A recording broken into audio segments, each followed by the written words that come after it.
आपके साथ सिमी, आपके पसंदीदा यूट्यूब चैनल सिमी का तड़का में आज हम बनाने जा रहे हैं ब्रेड का हलवा।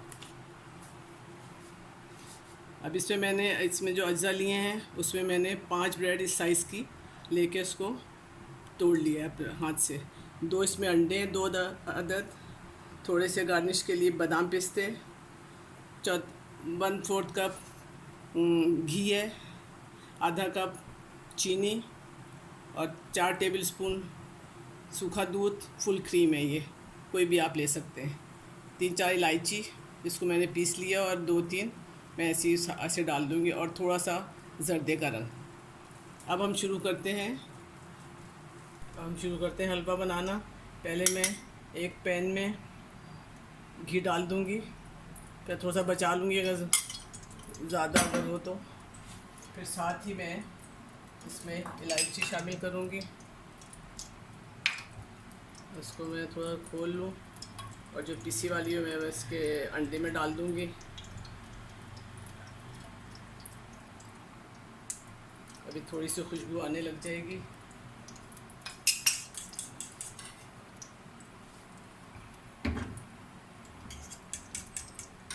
और फिर मैं जो अंडे मैंने फेंटे हैं उसी के अंदर मैं चीनी भी शामिल कर लूँगी ताकि वो फिट जाए, साथ ही मिक्स हो जाए।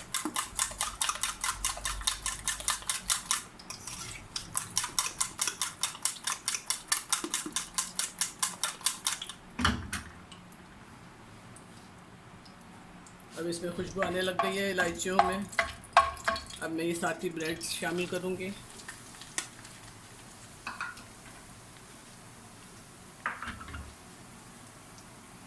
और साथ ही मैं इसको उसके अंदर ये अंडे का मिक्सचर भी शामिल कर दूँगी।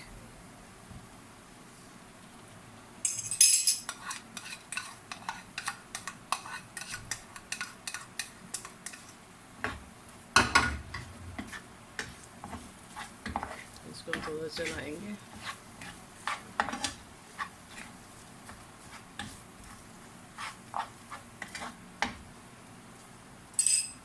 और हम आँच बिल्कुल मतलब हल्की रखें क्योंकि ये ना हो जलने लग जाए। और फिर साथ ही मैं इसमें वो सूखा दूध है उसको शामिल कर दूंगी। वैसे अगर दूध उसमें आप अंडे में भी फेंट सकते हैं, सब मिला के सब चीज़ें।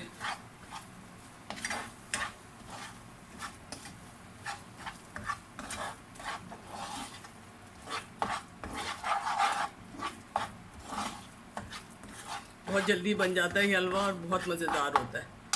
अब जो मैंने थोड़ा सा ऑयल बचाया था, घी बचाया था, वो मैं इसमें मिला दूंगी।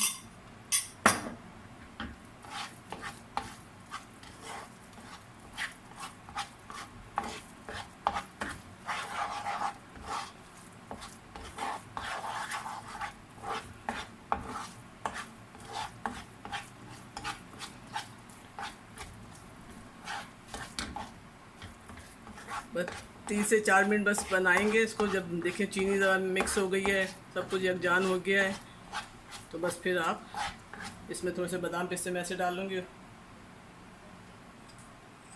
अभी तो मैं ऐसे थोड़ा सा जर्दे का रंग भी शामिल करूँगी, थोड़ा सा कलर भी इसका अच्छा हो जाएगा थोड़ा सा।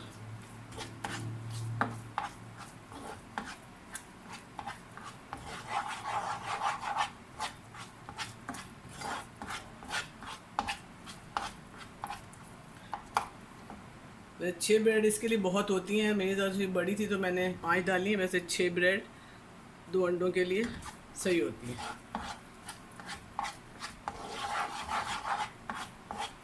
बस अब ये तैयार हो गया है। अब हम इसको डिश आउट कर लेंगे। देखिए हलवा तैयार हो गया, उसको मैंने डिश आउट कर लिया है। जो 1 टेबल स्पून के बराबर मैंने घी जो निकाल लिया था वो आखिर में मैंने थोड़ा शामिल कर लिया इसमें। अब देखिए इसमें थोड़ी शाइनिंग आ जाती है। और देखिए मैंने ब्रेड ये वाली साइज़ की ली थी, अगर आप कंपनी की लेंगे तो 6 ब्रेड 2 अंडे में बहुत होती हैं, मीडियम साइज़ वाली। और इसको आप ज़रूर ट्राई करें और अपनी राय का इजहार कमेंट बॉक्स में कर सकते हैं। और दुआओं में याद रखें। अल्लाह हाफ़िज़।